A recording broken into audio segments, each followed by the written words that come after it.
पैसा कट गया लेकिन पहुंचा नहीं। पेमेंट हुआ या नहीं कुछ समझ नहीं आ रहा। क्यूआर स्कैन किया था मगर दुकानदार को पैसा मिला ही नहीं। इस तरीके की अगर तमाम समस्या आपके सामने आ रही है तो ये खबर आपके लिए है। अगर आपने कभी फोन पे, गूगल पे, पेटीएम जैसे किसी भी यूपीआई ऐप से पेमेंट किया है तो ये वाक्य आपके लिए अनजाने नहीं होंगे। पिछले कुछ सालों में जैसे जैसे भारत डिजिटल ट्रांजैक्शन की ओर बढ़ा, यूपीआई सिस्टम भी लोगों की रोजमर्रा की जरूरत बन गया। लेकिन इसके साथ आए छोटे छोटे झंझट, खासकर पेमेंट फेल होने या देरी से कंफर्मेशन मिलने की समस्या कई बार बड़ी असुविधा का कारण बनती है। अब एनपीसीआई यानी कि national payments corporation of India ने इस झंझटों पर सीधा वार किया है। आज से यूपीआई ट्रांजैक्शन न सिर्फ तेज होंगे बल्कि ट्रांजैक्शन फेल होने पर भी तुरंत क्लियर जवाब मिलेगा। चलिए आपको बताते हैं कि आखिर क्या क्या बदला है।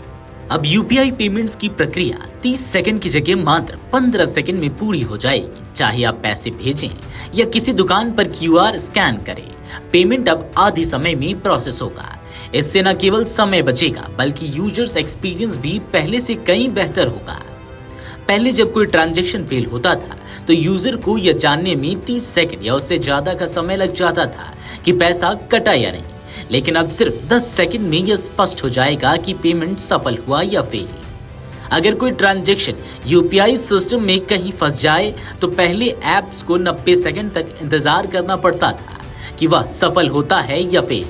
अब समय घटकर 45 से 60 सेकंड कर दिया गया है।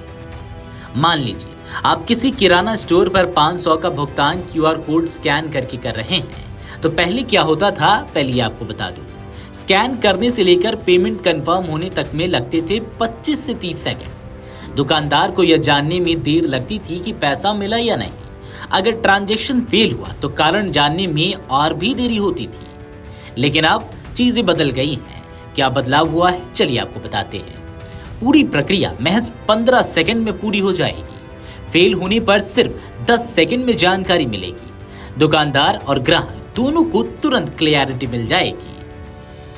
अब अगर नेटवर्क में कोई दिक्कत हो और ट्रांजैक्शन यूपीआई सिस्टम तक पहुंच ही न पाए तो सिस्टम खुद ही उस ट्रांजैक्शन को फेल घोषित कर देगा। इसका मतलब है कि यूपीआई ऐप को बार बार स्टेटस चेक करने की जरूरत नहीं होगी। यूजर्स को लंबे समय तक उलझन में नहीं रहना पड़ेगा। खुद सिस्टम अब ज्यादा प्रोएक्टिव हो गया है। भारत में हर दिन 40 करोड़ से ज्यादा यूपीआई ट्रांजैक्शन होते हैं।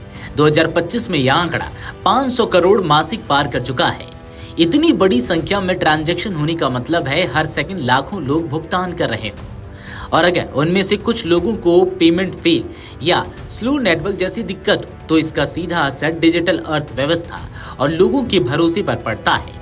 एनपीसीआई का ये अपडेट न सिर्फ तकनीकी तौर पर सिस्टम को मजबूत करता है बल्कि आम लोगों की मानसिक शांति के लिए भी जरूरी कदम है। यूपीआई अब सिर्फ ऑनलाइन शॉपिंग या बड़े ट्रांजैक्शन का माध्यम नहीं रह गया है। यह हर गली मोहल्ले के दुकानदार से लेकर सड़क किनारे रेहड़ी वालों तक की कमाई का आधार बन चुका है। सब्जी वाले से 50 का पेमेंट, चाय की दुकान पर 10 की चाय, ऑटो वाले को 100 का किराया, दोस्तों को भेजे गए 2000। हर स्तर पर यूपीआई पेमेंट को अब तक की सबसे तेज स्पीड मिलने जा रही है। एनपीसीआई ने अपने सर्कुलर में सभी यूपीआई से जुड़े बैंक और थर्ड पार्टी ऐप्स जैसे कि फोन पे, जीपे, पेटीएम आदि को स्पष्ट निर्देश दिए हैं कि वे 15 जून 2025 से पहले अपनी तकनीकी प्रणाली को अपडेट कर लें। कई ऐप्स पहले ही इस अपडेट को बैकएंड पर लागू कर चुके हैं और आज से यह बदलाव ग्राहकों को लाइव अनुभव रूप में दिखेगा। यह अपडेट केवल एक तकनीकी सुधार नहीं बल्कि डिजिटल भुगतान को भरोसेमंद और भरोसे के काबिल बनाने की दिशा में एक बड़ा कदम है। Video desk amarujala.com।